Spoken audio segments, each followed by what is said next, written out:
Les Chinois, eux, jouent un autre jeu qui s'appelle le jeu de Go. Le jeu de Go, c'est le contraire du jeu d'échecs. Le but n'est pas de faire une offensive foudroyante, le but est de saisir absolument tous les points stratégiques de l'adversaire, ce qui fait qu'il y a un moment où l'adversaire capitule sans même s'être battu avec vous. Nous avons le plaisir d'être en ligne avec Michel Gurfinkel. Michel, bonjour, Boker Tov. Bonjour. Merci d'être avec nous ce matin pour nous aider à mieux comprendre les constellations dans lesquelles on évolue actuellement, à la fois au Moyen-Orient, mais aussi en Chine, puisque le président américain Donald Trump est en Chine. Il rencontre actuellement le président chinois Xi Jinping. Et la question que l'on se pose naturellement du côté israélien, je vais vous la poser. Est-ce que cette visite peut avoir un impact sur les négociations en vue d'un cessez-le-feu ou de l'arrêt des combats entre les États-Unis et l'Iran? Absolument. D'une certaine manière, on peut dire que ce que nous vivons depuis, disons, le 7 octobre 2023, c'est un emboîtement de conflits analogue un petit peu aux poupées russes. Il y a la plus petite à l'intérieur de la un peu plus grande, de la poupée un peu plus grande, qui elle-même est dans la Oui. poupée encore plus grande. Et finalement, on arrive à la très grande poupée. Donc, tout a commencé avec un conflit entre Israël et le Hamas. C'est devenu un conflit avec tous les auxiliaires, les proxys, comme on dit, de l'Iran. Ensuite, on est arrivé à un conflit direct avec l'Iran, dans lequel les États-Unis se sont engagés, on va dire, peut-être pas aux côtés d'Israël, mais à côté d'Israël et en coordination avec Israël. Mais tout cela se situe dans un contexte global. Le contexte global, c'est qu'il y a une rivalité qui parfois ressemble à une nouvelle guerre froide, qui parfois ressemble à un conflit absolument planétaire, entre d'un côté l'ancien monde, le monde dominé par l'Occident, le monde dominé par les États-Unis, et d'autre part la Chine, qui a réussi en une période très courte, en 50 ans, à devenir la deuxième puissance mondiale avec une vitesse de croissance qui lui fait ambitionner de devenir le rival des États-Unis et peut-être de se substituer aux États-Unis comme clé de voûte du monde. Alors, ces Alors, conflits sont liés entre eux, oui. l'Amérique soutenant Israël face à l'Iran et la Chine soutenant d'une autre manière l'Iran face à l'Amérique et à Israël. Alors, peut-être avant de rentrer dans les détails concernant cette possibilité de pression, par exemple, de la part des Chinois sur les Iraniens, une question. On a vu tout à l'heure l'accueil qu'a réservé le président chinois à Donald Trump. C'est un accueil chaleureux et même Donald Trump n'a pas été avare en compliments. Il a, on va dire, couvert d'éloges Xi Jinping. Alors que jusqu'à présent, on pensait que Donald Trump, eh bien, c'était le porte-drapeau, on va dire, de la confrontation ouverte avec la Chine. Ce qui est fondamental chez Trump, c'est qu'on parle avec tout le monde. On peut parler avec son adversaire, on peut parler avec son ennemi.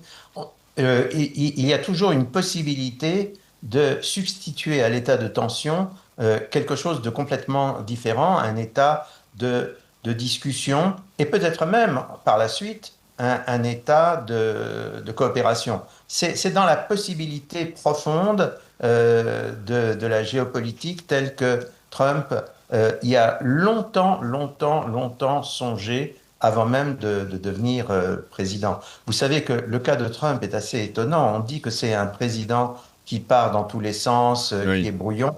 En réalité, quand on regarde sur la longue période ce qu'il a pu dire, les propos politiques qu'il a pu dire au début en disant moi je m'intéresse pas à la politique, puis ensuite en prenant des positions politiques de plus en plus affirmées jusqu'à ce qu'il entre réellement dans le jeu politique, on découvre qu'il y a une extraordinaire constance dans certaines intuitions. Et l'une des intuitions, c'est que le fait de pouvoir employer la force et d'accepter la confrontation dans toutes ses conséquences, y compris militaires, ne signifie pas que par ailleurs on ne puisse pas parler à son adversaire. Donc, c'est tout à fait logique que Trump rencontre le président chinois. C'est tout à fait logique qu'il soit content de l'accueil qu'on lui réserve.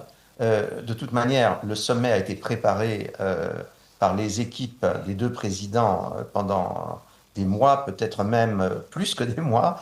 Et d'autre part, mais le point le plus important, c'est que les Chinois, si Trump joue une partie certainement, je ne dirais pas seulement difficile, c'est toujours difficile de négocier dans ces conditions, mais il joue une partie très serrée. Et les Chinois aussi, et Xi Jinping aussi. C'est ça qui est très intéressant.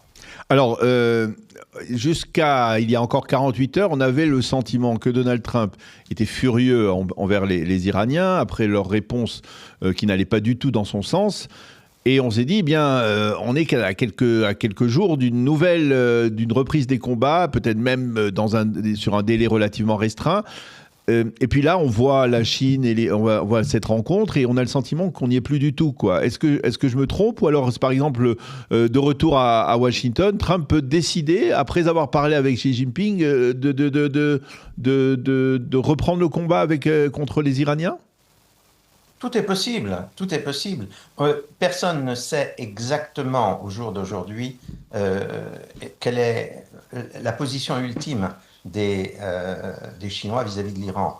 Ils ont soutenu l'Iran jusqu'à présent pour des tas de raisons, des raisons économiques, des raisons géopolitiques, mais ils s'interrogent probablement sur ce que vaut encore l'Iran en tant qu'entité géopolitique au jour d'aujourd'hui. Et ils peuvent considérer que la valeur économique de l'Iran, c'est-à-dire essentiellement Le des pétrole. fournitures très importantes de pétrole, peut être mieux assurée que par le maintien du régime actuel. C'est de l'ordre du possible. Je voudrais dire une chose très simple, mais très importante pour essayer de comprendre ce qui se passe. Dans le monde occidental, l'idée même de la stratégie est plus ou moins formatée par le jeu des rois, c'est-à-dire le jeu des rois et des prix Nobel, c'est-à-dire et des Gedolim de la Torah, c'est le jeu d'échecs.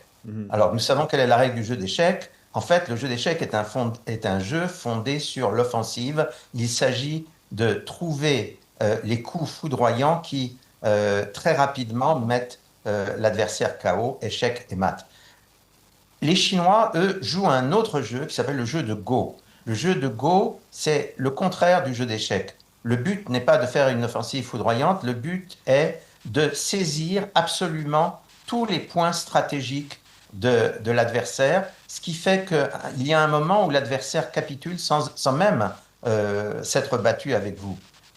Ce sont deux visions complètement différentes des choses. Bien entendu, parfois, les Occidentaux jouent au jeu de Go, c'est ce qui s'était passé très largement pendant la guerre froide face à l'Union soviétique, mais parfois aussi les extrêmes orientaux, les Asiatiques, utilisent la logique des échecs, peut-être pas toujours avec beaucoup de succès. Rappelez-vous l'espèce de pari du Japon lorsqu'il attaque les États-Unis à Pearl Harbor. Donc il y a deux logiques stratégiques extrêmement différentes.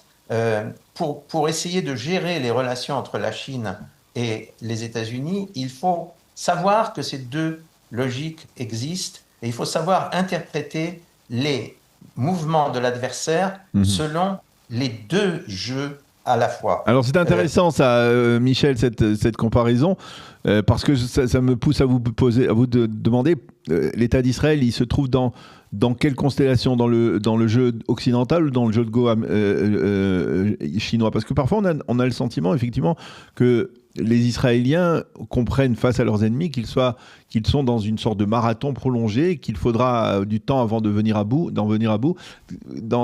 Où on mettrait les Israéliens dans cette constellation? Les Israéliens ont pratiqué par la force des circonstances un jeu mixte. Vous savez, nous avons tous en tête un nombre impressionnant d'offensives foudroyantes de la part d'Israël, la guerre des 6 jours en 67, mais aussi plus près de nous, tout simplement ce que nous vivons, les offensives israéliennes depuis le 7 octobre contre tous les adversaires qui entourent actuellement Israël. Mais d'un autre côté, Israël a toujours su que, quelle que soit, disons, sa supériorité qualitative, qui parfois se traduit, devient en puissance de feu une supériorité quantitative, mais quel que soit donc son niveau sur ce plan, d'un autre côté, Israël ne peut pas du tout ménager l'environnement et donc joue également au go, cherche également à trouver des alliés, à trouver des nœuds stratégiques qu'il puisse saisir afin de combattre ou du moins de neutraliser des adversaires. Les deux logiques existent. On a reproché, comme vous le savez, aux dirigeants à la fois militaires et politiques d'Israël depuis, en gros, depuis l'an 2000, en gros, on leur a reproché d'avoir trop insisté sur la logique du go plutôt que sur la logique des échecs, Oui. de se refuser à revenir à des offensives décisives. Actuellement, on a compris que dans le moment actuel, il fallait revenir à une logique plus proche des échecs. Mais Israël n'oublie jamais que les deux logiques existent en même temps. Une dernière question, Michel.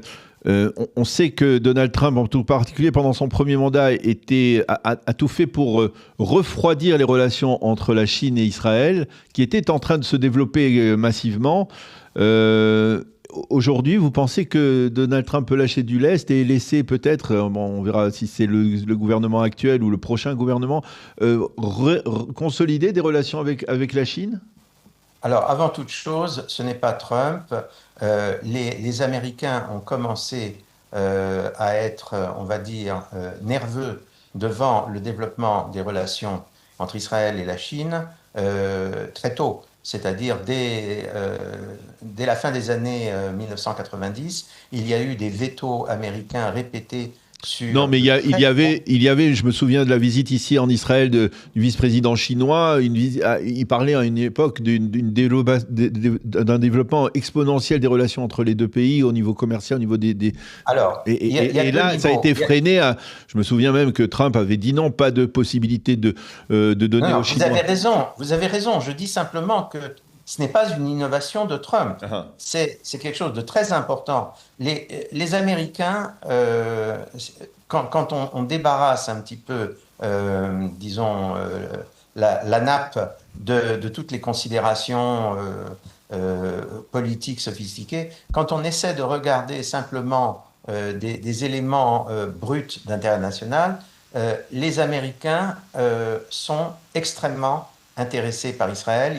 Ils considèrent qu'Israël est très important dans, disons, leur propre panoplie de puissance. Parce qu'Israël est la Silicon Valley bis, parce que le taux d'innovation en Israël, et notamment des applications dans des domaines qui ont une portée stratégique, aujourd'hui, par exemple, l'intelligence artificielle, Israël n'est pas du tout le petit pays du Moyen-Orient qu'il est sur la carte, et devient quelque chose d'absolument considérable. Et donc, pour les Américains, il y a un lien très fort avec Israël fondé sur l'intérêt national, mais il y a une contrepartie. La contrepartie, c'est que les Israéliens doivent jouer américains. Alors que les Israéliens importent, je ne sais pas, du vêtement bon marché de Chine, bon, ça c'est pas de l'ordre du problématique. Ça devient problématique quand, par exemple, l'énorme puissance qu'Israël a acquis en matière d'intelligence artificielle n'est pas d'abord et exclusivement orientée vers les États-Unis. D'ailleurs, puisque nous parlons d'intelligence artificielle, moi, je me borne à suivre ce que disent les médias, et les médias insistent sur le fait que l'un des sujets que, que Trump va discuter avec son homologue chinois, C'est les c'est puces. justement la question de est-ce qu'un deal est possible entre les deux superpuissances du high-tech que sont aujourd'hui les États-Unis et la Chine sur toutes les questions de développement de l'intelligence artificielle. Est-ce que c'est possible? Voilà. Eh bien, N'oubliez pas que le Trump que nous avons actuellement au pouvoir, il a été réélu et il gouverne aujourd'hui avec le soutien et la participation totale de tous les géants du high-tech et de l'intelligence artificielle aux États-Unis. Il n'y a pas que Elon Musk. Tous les grands géants, toutes les figures emblématiques du high-tech américain font partie de l'écurie Trump actuellement. Et ils sont dans cette délégation du président américain à Beijing une délégation sans précédent par son importance, et effectivement on peut considérer qu'il y a de multiples enjeux et des enjeux dans ce domaine en particulier. Merci beaucoup Michel Gurfinkel de nous avoir éclairé donc sur ces derniers développements et sur le rôle de la Chine dans ce contexte actuel aujourd'hui. La possibilité peut-être pour la Chine de faire pression sur les Iraniens, ou peut-être voilà, on verra si ça a effectivement un impact dans les prochains jours. Merci beaucoup d'avoir été avec nous ce matin. Merci, c'était un plaisir.